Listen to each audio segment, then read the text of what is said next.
नमस्कार प्रिय मित्रों, ओम ऑस्ट्रो मेरे चैनल में आपका स्वागत है। आज मैं आप लोगों की समक्ष नक्षत्र के बारे में कुछ बताना चाहता हूँ। जैसा कि सब लोग जानते हैं 27 नक्षत्र होते हैं और एक 28वां नक्षत्र की भी चर्चा होती है जो अभिजीत के नाम से जाना जाता है, लेकिन वो कभी कभी प्रयोग में आता है। अब कब वो प्रयोग में आता है मैं अपने अगले वीडियो में बताऊंगा। अभी फिलहाल 27 नक्षत्र की चर्चा करता हूं। जब किसी के घर में बच्चा पैदा लेता है तो लोग पंडित जी के पास जाते हैं और बोलते हैं, पंडित जी यह 27 में नहीं तो पैदा लिया है। अगर अपने स्वयं आपको पता हो नक्षत्र के बारे में तो कहीं जाने की ज़रूरत नहीं है। इसी नक्षत्र सिद्धांत को मैं सरल तरीके से आज समझाना चाहता हूँ। टॉपिक पर आते हैं। सब लोग जानते हैं इसमें 27 नक्षत्र की ज़रूरत होती है। 27 नक्षत्र को 3 खंड में बांटेंगे। अब 3 खंड में क्यों बांटेंगे, 4 खंड में, 5 खंड में क्यों नहीं बांटेंगे, वो भी मैं बता देता हूँ। ग्रह 9 होते हैं, सब लोग जानते हैं। सूर्य, चंद्र, मंगल, बुध, शुक्र, बृहस्पति, शुक्र, शनि और 2 राहु और केतु छाया ग्रह के नाम से जाने जाते हैं। ये 9 में 27 नक्षत्र को अब 3 भाग में बांटेंगे तो 9 9 9 पहला खंड में 9 नक्षत्र आएगा, दूसरे खंड में 9 नक्षत्र आएगा और तीसरे खंड में 9 नक्षत्र आएगा, तो 27 नक्षत्र हो गए। अक्सर हमेशा पहला नक्षत्र अश्विनी नक्षत्र से हम उसको लेते हैं चर्चा में। अश्विनी नक्षत्र पहला होता है, भरणी, कृतिका, ऐसे करके हम 27 नक्षत्र के नाम को जानते हैं। तो पहला नक्षत्र, 10वां नक्षत्र और 19वां नक्षत्र यह केतु का नक्षत्र होता है। केतु के 3 नक्षत्र होते हैं। जो सबसे ऊपर की लाइनिंग में पहला, 10वां और 19वां नक्षत्र होगा, वह जैसे पहला नक्षत्र अश्विनी, 10वां मघा और 19वां मूल, ये 3 नक्षत्र। और सबसे नीचे वाले लाइन में जब चलेंगे तो वहाँ पर अश्लेषा, ज्येष्ठा और रेवती, ये 3 नक्षत्र होता है। यह बुध का नक्षत्र है। तो सबसे ऊपर वाला 3 नक्षत्र और सबसे नीचे वाला 3 नक्षत्र, ये 6 नक्षत्र जो हुआ वही गंडमूल नक्षत्र कहा जाता है। उसी को लोग 27 बोलते हैं। मोटा मोटी सब लोग इसको समझ सकते हैं। मैं सीधा भाषा में इसका वर्णन किया हूँ। अब बचा जो इसमें एक नक्षत्र के 4 चरण होते हैं।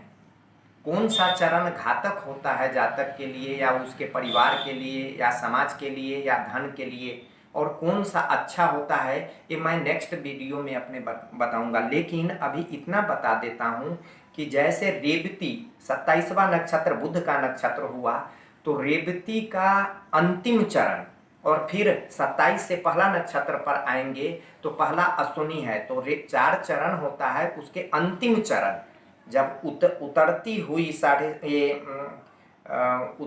हुई जो 27 है, वो चौथे चरण का, रेवती का चौथा और अश्विनी का चढ़ता हुआ पहला, ये जो 2 ज्वाइंट नक्षत्र होते हैं वो घातक होता है। उसको सबसे ज़्यादा घातक मानते हैं। वैसे ही अश्लेषा का अंतिम और मघा का स्टार्टिंग, ज्येष्ठा का अंतिम और मूल का स्टार्टिंग, ये जो होता है, जैसे किसी नदी में 2 नौका है और दोनों को साथ में लाके खड़ा करते हैं। अगर थोड़ा सा जगह भी बच गया तो एक से दूसरे पर छलांग लगाने में जो परेशानी आएगा वो घातक होगा। फिर नौका का पहले सिरे से दूसरे सिरे तक जाने में भीतर भीतर कोई दिक्कत नहीं है। वैसे ही एक नक्षत्र से दूसरे का जहाँ ज्वाइंट होता है वो सबसे ज़्यादा घातक होता है, जैसे मैं बता रहा हूँ। अब यहाँ पर मैं बता रहा हूँ, जो ये अश्विनी नक्षत्र पहला नक्षत्र हुआ, तो अश्विनी, भरणी, कृतिका, रोहिणी, मृगशिरा, आर्द्रा, पुनर्वसु, पुष्य और अश्लेषा, ये पहला खंड हुआ। मघा, पूर्वा फाल्गुन, उत्तरा फाल्गुन, हस्त, चित्रा, स्वाति, विशाखा, अनुराधा और ज्येष्ठा, दूसरा खंड हुआ। तीसरा खंड मूल, पूर्वाषाढ़ा, उत्तराषाढ़ा, श्रवणा, धनिष्ठा, शतभिखा, पूर्वा भाद्र, उत्तरा भाद्र और रेवती, तो ये ऊपर वाला जो खंड है 3, ये हुआ 27 का नक्षत्र, और सबसे नीचे वाला जो ये खंड है ये हुआ 27 का नक्षत्र। ये हुआ, ये बुध का है और ये केतु का है।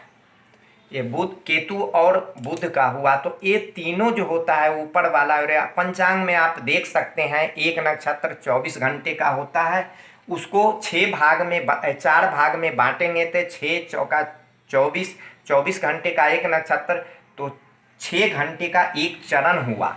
तो उसमें ये रेवती में अगर सबसे अंतिम 6 घंटे में अगर बच्चा का जन्म हुआ तो वो 27 में आ गया, वो घातक हो गया। फिर यहाँ पर सीधा रेवती से अश्विनी में जाएंगे तो अश्विनी का पहला चरण जो होगा 6 घंटे का वो घातक होगा, फिर दूसरा, तीसरा, चौथा उतना नहीं होगा। सबका अलग अलग फल है, इसीलिए 3 और 3 6, ये 6 जो नक्षत्र हो गए ये 27 में, वही 27 नक्षत्र बोलते हैं, गंड मूल बोलते हैं इसी को। इसमें कहीं से कन्फ्यूज नहीं है। अब आप लोगों को मैं बता दिया 27 और गंडमूल के बारे में, जो दोनों एक ही नक्षत्र होता है, उसके नाम अलग अलग हैं। अब मैं अंत में एक टिप्स देना चाहता हूँ।